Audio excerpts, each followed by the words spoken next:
राजा युधिष्ठिर की बातें सुनकर कुंती नंदन अर्जुन रोने लगे। गला रुंध गया, बात करने की सामर्थ्य शेष न रही। कुछ देर बाद किसी तरह धैर्य धारण करके युधिष्ठिर से बोले, हे महाराज, प्रभु हमको असहाय छोड़कर स्वयं वैकुंठ धाम को चले गए। मैं आपको अपने मामा का पुत्र अर्थात अपना भाई ही समझने की मूर्खता करता रहा। कदाचित परमेश्वर समझकर उनकी सेवा किए होते तो निश्चित रूप से भव से पार हो जाते। उनकी माया से हम उन्हें पहचान न सके।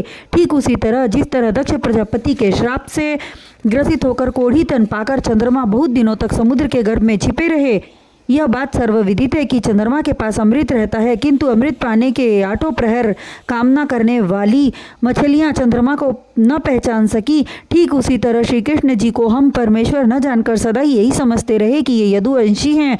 आज मुझे बहुत ग्लानि हो रही है। प्रभु श्री कृष्ण जी का ही प्रताप था कि मैं बड़े बड़े महारथियों एवं शूरवीरों को महाभारत के महायुद्ध में परास्त कर सका।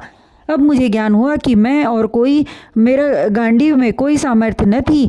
आज भी तो वही धनुष, वही बाण एवं वही भुजाएं हैं, किंतु आज तुच्छ कहे जाने वाले भीलों से हार कर आया हूँ।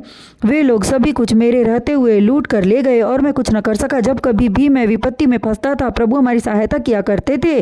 उनका सुदर्शन हमारी रक्षा करता था। महाभारत में भीम, कर्ण एवं द्रोणाचार्य ने मिलकर मुझे मारना चाहा तो त्रिलोकीनाथ मेरे सामने खड़े हो गए और हंसकर बोले, हे पार्थ, तुम्हें डरने की कोई आवश्यकता नहीं है, मैं हूँ। ठीक उसी तरह श्रीहरि मेरी रक्षा करते थे। जैसे किसी महात्मा का कोई मनुष्य अहित करना चाहे और प्रभु की कृपा से उसका बाल भी बांका न हो। मेरे रक्षक स्वयं गिरधर नागर थे। द्रुपद नरेश के राज्यसभा में मत्स्य भेदन करके कौरवों के सामने प्रकट होना सभी कुछ उन्हीं की इच्छा पर हुआ था। उन्हीं की माया थी। कौरवों द्वारा भेजे गए अति क्रोधी स्वभाव को दुर्वासा ऋषि के श्राप से हमारी रक्षा प्रभु ने ही की थी।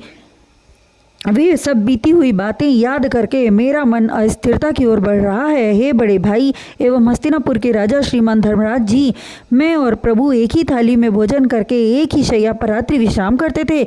जब वे महाभारत की समाप्ति के पश्चात द्वारिका गए, तब उन्होंने यह विचार किया कि यदुवंशी अत्यंत शूरवीर एवं बलशाली हैं। मेरे गोलोक प्रस्थान के बाद सांसारिक जीवों को कष्ट देंगे, इसलिए इनका नाश होना अति आवश्यक है, किंतु अपने हाथ से मारना अधर्म एवं अन्याय की श्रेणी में आएगा।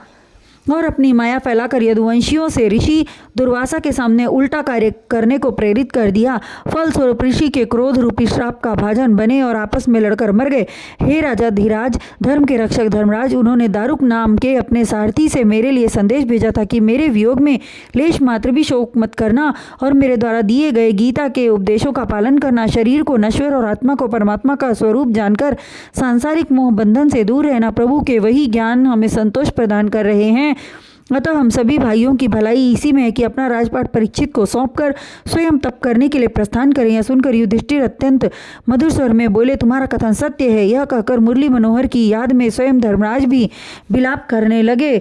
उनके विलाप का स्वर सुनकर कुंती और द्रौपदी भी वहां आ गई एवं प्रभु के अंतर ध्यान होने की खबर पा गई। तब उन स्त्रियों ने घोर विलाप करना शुरू कर दिया। बहुत देर बाद शांति स्थापना हुई। तब युधिष्ठिर ने राज्य कर्मचारी को भेजकर पुरोहित को बुलाया और परीक्षित को राजमुकुट धारण कराकर स्वयं राज्यभार से मुक्त पाकर अपने भाइयों एवं स्त्री द्रौपदी सहित राजवेश उतार कर गेरुआ वस्त्र धारण कर राजप्रसाद राजभवन से बाहर निकल गए। प्रभु श्री कृष्ण द्वारा दिए गए गीता ज्ञान की चर्चा करते हुए पत्नी सहित 5 भाई कुछ दिनों तक तपस्या करते रहे।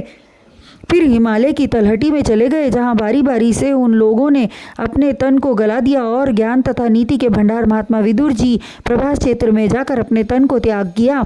हे ऋषिगण, भगवान श्री कृष्ण के परम भक्त पांडवों के महाप्रयाण की कथा जो तन्मय होकर सुनता है, उसे अनायास ही सदगति प्राप्त हो जाती है। सूत जी बोले, अब मैं पांडवों के देह त्याग करने के बाद की कथा सुनाता हूँ, जिसे सुनकर आपका तन मन भगवानमय हो जाएगा। ध्यान लगाकर सुनो, क्योंकि कलिकाल के आगमन की कथा बहुत निराली है। राजा परीक्षित जैसे धर्मात्मा राजा को भी अपने प्रपंच में उलझाने का प्रयास कलयुग ने किया।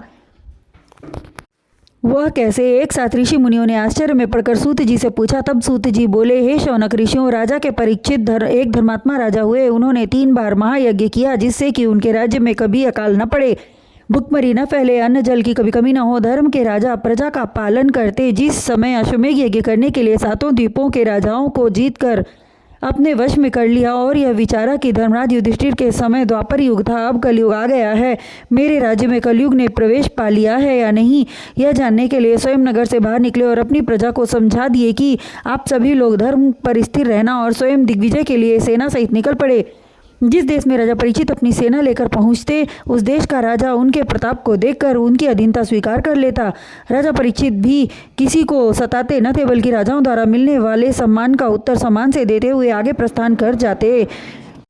इसी तरह दिग्विजय करते हुए कुरुक्षेत्र में पहुंचे। वहां नदी के किनारे देखते हैं कि एक पीपल के वृक्ष के नीचे एक बैल खड़ा है, जिसके 3 पैर टूट चुके हैं, और उसके पीछे एक दुबली पतली गाय खड़ी है, जो अत्यंत निरीह होकर काले कलूटे चेहरे वाले राजा का रूप धारण किए कलयुग को देख रही है। कलयुग सभी कभी बैल को पीटने लगता तो कभी गाय को। उन जीवों की दुर्दशा राजा परीक्षित से देखा न गया। उन्होंने कलयुग को पकड़कर दंडित किया। तब ऋषियों ने एक स्वर में सूत जी से पूछा, हे सूत जी, राजा परीक्षित ने कलयुग को दंड मात्र देकर क्यों छोड़ दिया? उसके प्राणों का हरण क्यों नहीं किया? और राजा के वेश में वह काला कलूटा पुरुष कौन था जो बैल एवं गाय को पीट रहा था?